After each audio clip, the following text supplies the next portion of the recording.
আসসালামু আলাইকুম। HSC 26 batch যারা ইংরেজি প্রথম এবং দ্বিতীয় পত্রে ইজি এডুকেশনের উপরে ভরসা রেখেছিলে তারা দেখেছো কি পরিমাণে কমন এসেছে তোমাদের পরীক্ষাগুলোতে। আল্লাহর অশেষ রহমতে এটা সম্ভব হয়েছে, আলহামদুলিল্লাহ। তবে আজকে তোমাদেরকে আইসিটির প্রথম এবং দ্বিতীয় অধ্যায়ের সাজেশনটা দিতে যাচ্ছি। যদি আল্লাহ রহমত করে অবশ্যই এইখান থেকে যা দিব তাই কমন আসবে, ঠিক যেভাবে ইংরেজি প্রথম এবং দ্বিতীয় পত্রে বলেছিলাম সেইভাবেই বলবো। এখান থেকে যা দিব ভাই সিকিউতে এই গ ঘ নম্বরে এই দুইটা অধ্যায়ের যা দিচ্ছে এখানে তাই কমন আসবে।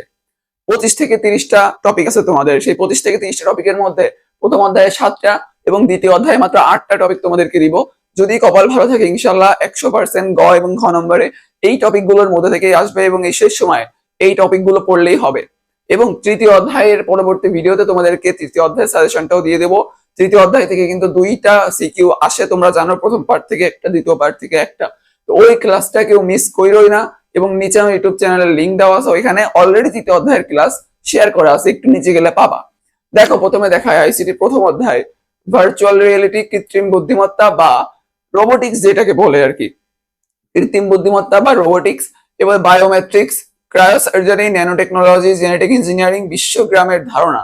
এই বিশ্বগ্রামের ধারণাটা একটু গুরুত্বপূর্ণ এবং বাকি সমস্তগুলোই গুরুত্বপূর্ণ যেগুলো দিছি এগুলো এটা একটু বেশি। এই 7টা টপিক পড়লে তুমি প্রথম অধ্যায় একেবারে ক্লিয়ার করে ফেলতে পারবা। প্রথম অধ্যায় যে সিকিউটা আসবে তুমি গ ঘ নম্বরে একদম কম্প্যাক্ট একটা প্রিপারেশন নিয়ে অ্যান্সার করতে পারবা এই 7টা টপিক পড়লে।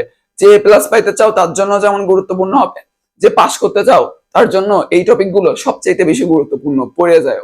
তারপরে দেখো দ্বিতীয় অধ্যায় যদি দেখি অপটিক্যাল ফাইবার, অ্যাসিনক্রোনাস ও সিনক্রোনাস, টপোলজি, এটা কিন্তু মোস্ট ইম্পর্টেন্ট টপিক ভাইয়া, যে কয়টা টপোলজি আছে মোস্ট ইম্পর্টেন্ট টপিক এটা।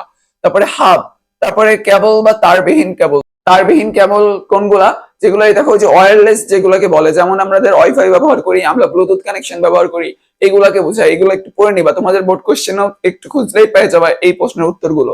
তারপরে দেখো ওয়াইফাই, ওয়াইফাই বলতে তোমাকে প্রশ্নে এরকম একটা জিনিস দিয়ে দেবে, এরকম একটা কোড দিয়ে বলবে যে এটা কি, এটা কোন প্রযুক্তি, এটা ব্যাখ্যা করো।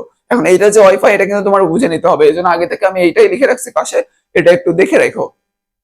এরপর দেখো 4G এবং 5G অর্থাৎ মোবাইল ফোনের প্রজন্ম, মোবাইল ফোনের যে প্রজন্ম আছে এই প্রজন্মটা কিন্তু প্রায় আসতে দেখা যায়, তো এইটাও ভালো করে পড়ো। এবং কমিউনিকেশন সিস্টেম, এই প্রত্যেকটাই খুবই গুরুত্বপূর্ণ এবং এইটা আমি একটু এক্সট্রা দিয়েছি কারণ এবার প্রশ্ন যেহেতু একটু উল্টোপাল্টা করতেছে, তো সেইভাবে এইখান থেকে কমিউনিকেশন সিস্টেমটা দিয়ে দিতেই পারে। তো এই জন্য এই দুইটা অধ্যায় থেকে এই 7 এবং 8টা টপিকের বাইরে তোমাকে মোটামুটি পড়া লাগবে না ইনশাল্লাহ। যার সব পড়া আছে তার জন্য তো সমস্যা নাই, যার পড়া নাই এই টপিকগুলো পড়ে পরীক্ষা হলো যায় ইনশাল্লাহ। যা দিছি ভাইয়া একটু ভরসা রাখো, কমন পেয়ে যাবা। যদি আমাদের বিগত ভিডিওগুলো এবং এই ভিডিওটা তোমার কাজে এসে থাকে অবশ্যই তুমি আমাদের ফেসবুক পেজ থেকে দেখলে পেজটাকে লাইক করে অবশ্যই আমাদেরকে ফলো করে দিবা এবং ইউটিউব থেকে দেখলে ভিডিওটাকে লাইক করে অবশ্যই সাবস্ক্রাইব করে দিও। আসসালামু আলাইকুম।